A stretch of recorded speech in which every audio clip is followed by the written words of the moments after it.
Ben ritrovati con l'informazione flash di New Sicilia. Tinda Ronardo, ex brigadiere della Guardia di Finanza, ha mandato un messaggio vocale via WhatsApp alla figlia Patrizia: "Ho ucciso la mamma, addio". E poco dopo ha ucciso con un coltello la moglie Maria Febronia Buttò e dopo si è tolto la vita. È l'ulteriore elemento che emerge dalle indagini sull'omicidio-suicidio avvenuto nei giorni scorsi a Gioio San Marea, in provincia di Messina.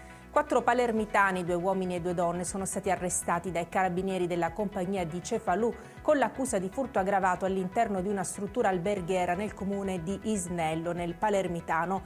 La rapidazione delle forze dell'ordine è stata possibile grazie alla segnalazione del proprietario dell'hotel, che aveva notato alcune figure sospette tramite i sistemi di videosorveglianza. Sono stati sorpresi mentre rubavano una TV, un decoder, un compressore, un aspirafoglie e un caricabatteria per auto.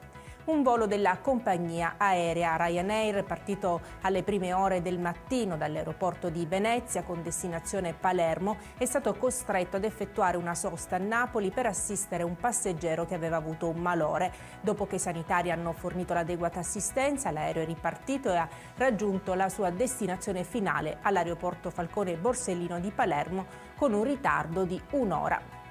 La comunità dell'UICI della Sicilia è in lutto per la scomparsa di Pino Nobile, uno dei pionieri della tiflologia e direttore della stamperia regionale Braille. Nobile, nato a Favara in provincia di Agrigento, aveva 60 anni e ha diretto la stamperia fin dalla sua costituzione nel 1980. Aveva perfezionato il sistema di scrittura nero Braille, facendo diventare una scrittura congiunta con i 2 caratteri che coincidono perfettamente, consentendo a vedente e non vedente di leggere la stessa pagina.